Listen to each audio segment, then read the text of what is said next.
Hi everyone, good Wednesday afternoon and welcome to Smart Health on GoLocal Live here at the Moreira Alpert Medical School at Brown University.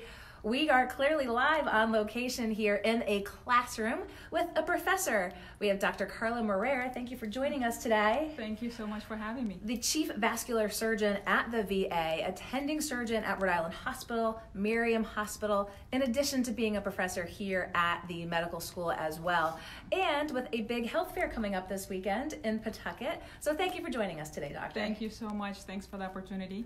Well, wanted to just introduce you a little bit to viewers here. Tell them about yourself, a Tolman graduate, Rhode Island College graduate, then to the Warren Alpert School. Your interest in getting involved with vascular health. So tell folks a little bit about yourself. Sure.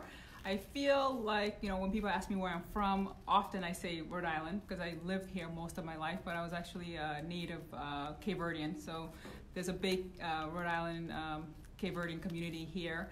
And so my family came here when I was 10, and I lived in Rhode Island, went to the Rhode Island Public School. So, go Tolman, graduated from Tolman in a few years ago. I'm not going to say when. And then, I went to RIC for undergrad. I had a wonderful experience there and was really much interested in medicine.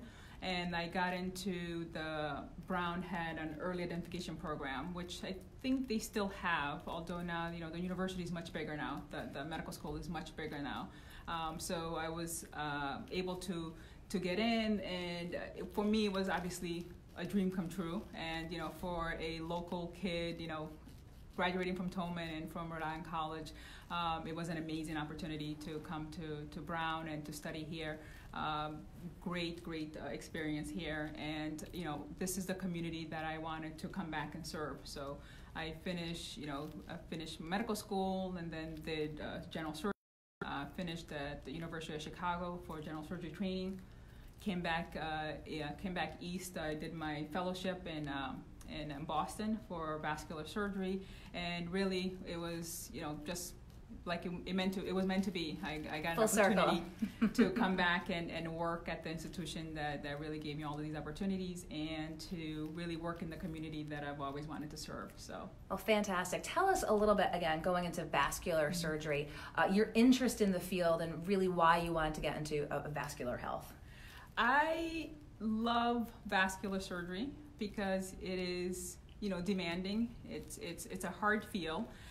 But one of the things that I love most about vascular is the patient, that you deal with. And for me, going into surgery, one of the things that I really wanted to find was an opportunity to really have a longitudinal kind of care for the patient. I think most often people think of surgeons as just doing procedures, but I think as a vascular surgeon, I feel really part of managing patient, and these are chronic diseases that we're dealing with. So I really enjoyed that aspect of it. The other thing that I love about vascular surgery is that you kind of work, throughout the body. So my days are filled with, I may have a carotid procedure, followed by a vein procedure, followed by, a major abdominal aortic procedure. So we're working everywhere in the body, and there's a nice combination of very straightforward, cases and very complex cases. There's elective cases, there's, emergency cases, which, I still love, but, loving less and less, but I still love, and it keeps you on your toe. And yes. Then there's a big, we're really on the cutting edge of a lot of the technology that's available now, that we can offer patients procedures that before used to be, major surgeries with major incisions, patients spending, weeks in the hospital recovering. Now, it's amazing that they can come in, have 2 little tiny punctures in the groin, and go home and have their aneurysms repair. Wow. So the field has really advanced and grown, and I'm really excited to be a part of it. So you talk again about those advancements. You're seeing it happen, just right now as we are. So as you said, just a couple little punctures. Is the future sort of limitless in terms of? Are you excited for the future? Could it get even more specialized, precisionized? What can we expect moving forward for the field of vascular health? The field definitely is getting more and more specialized. I think there are, within vascular surgery, people can really focus their interest in their specialty in just, complex aortic work, which it's amazing. There's a lot of technology, and the field is moving forward to the point where we can repair the entire aorta, from when it comes out from the heart all the way down into the pelvis. With minimally invasive techniques. So there are people who, it's a very highly specialized field, okay. Or area of vascular surgery. There are vascular surgeons that do wound care. There are vascular surgeons that do just, venous disease. So I think as we know more, and with medicine in general, there's never enough. Nobody, ever knows enough. So is opportunity, I think, with vascular that I enjoy so much, is that you can find your interest and you can kind of hone your career to the things that you enjoy most. I still like doing everything, so I try to consider as you myself, said, keeps you on your toes. Yeah, I consider myself a general vascular surgeon. I have certain things that I'm really passionate about, but I enjoy doing all of it. And one of the things I know you're passionate about, you're very involved in the Cape Verdean community. You're fluent in Creole, Portuguese, Spanish. Rhode Island has such a diverse population. Let's talk a little bit about public health. Obviously, talking with populations that there might be a language barrier, that need to know, especially in the field of vascular health, how to access the best care possible. So let's talk a little bit about public health. I know this coming weekend there is a Cape Verdean Health Fair in Pawtucket that we'll provide the links for as well. How much of a role does that play in as treating patients, treating the public health, and being able to sort of meet them where their needs are? Oh yeah, of course. I mean, I think one of the most important things for me, and as a physician and as a surgeon, I think is the biggest, most important role that I have in terms of affecting patients' health is really educating them in terms as much as possible about what the disease process is, what the expectations are, and especially if and when they need surgery. People be surprised that, as a surgeon, most of what I do, I see maybe in a week I might see 100 patients in the office setting between my position at the VA and seeing patients at Rhode Island in my private office. So I see about 100 patients a week or sometimes more and less than that, but I operate in maybe about 10, maybe 15% of those patients. Okay. So a lot of the patients that I'm seeing is really managing their disease process, which is somewhat maybe unique to vascular surgery. But so the big role for me is in all of those patient encounters to really try to opportunity to intervene and educate and provide as much information, and then to try to have as many or as much decision making when it comes to my patient's health as possible. And so we can't make decisions without information. So I spend a lot of my time kind of talking to patients, and when you can do that without having a language barrier, minimizing any barriers that may exist, that is always so much easier. Like I often try to think, if I was in another country that I didn't speak the language and I had to undergo major surgery, I can't even imagine that. And we have so many patients in our own community that unfortunately have to go through that. And so whenever you can minimize some of those barriers and really reach the patients where they're at, I think there are certain cultural and certain things that patients can dispel to you, or certain things that they can tell you that it might be difficult to do that through an interpreter. So we with the hospitals, all the hospitals I work at, we really do try to have interpreter service and have all of those informations in multiple different languages and so forth. But I think nothing beats that that conversation where you can hold somebody's hand and really look them in the eyes and have that discussion in the language that they feel the most comfortable with. So that was part of the reasons that why I wanted to come back to Rhode Island, is because we are so diverse, and because I have patients in my office that speak all those different languages, and we have staff in the office that speak those different languages, and I know that makes a difference, because I have family members that don't speak English, and they're also out there navigating the medical system, and that is can be a very scary and a very daunting process especially when you're sick. And you need major surgery. So part of being involved with the Cape Verdean community, as you mentioned, the CACD this is the first year that I'm participating, and I'm hoping to be able to do more of these types of events.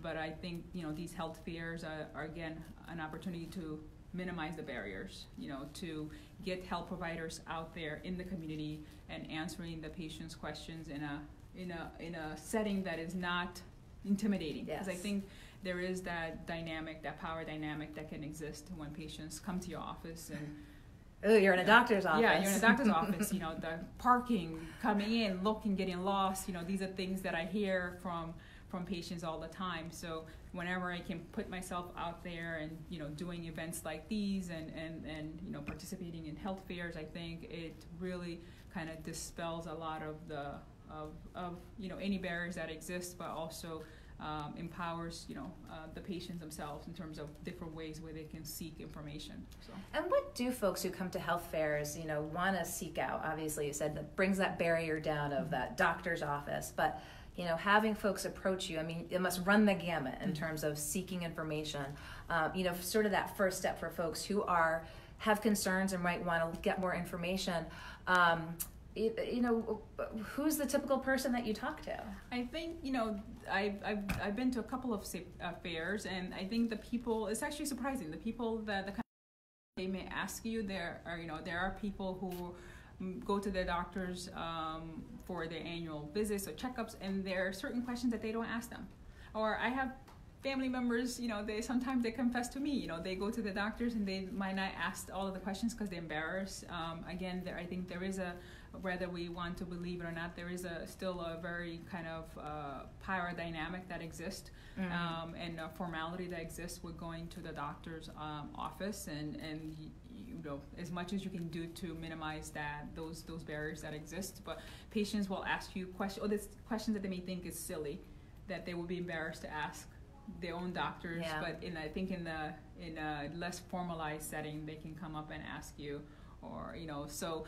I enjoy that part of it because it's like, oh yes, let's talk about it, or we can certainly at least direct them in the right place. So going to a health fair does not. I will add, going to a health fair does not substitute having a very good relationship with your own primary care or your health provider.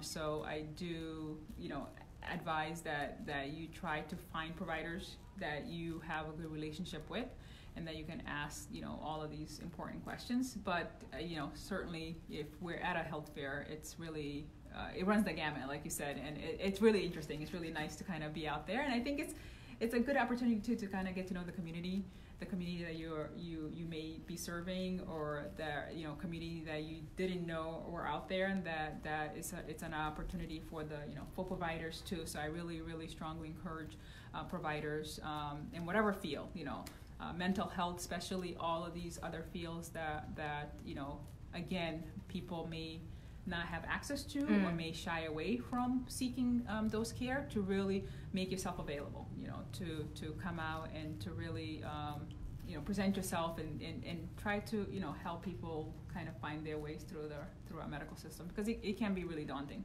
And speaking of helping people, here we are back at the medical school. Now, how much is it for you to be back in a classroom setting to think, wow, now I'm on the other side of things. I'm teaching these young students, and actually so much going on right now at the medical school. It's the summer showcase where students showcase the research that they've done. And actually, I know there's a class coming in here at 4:30.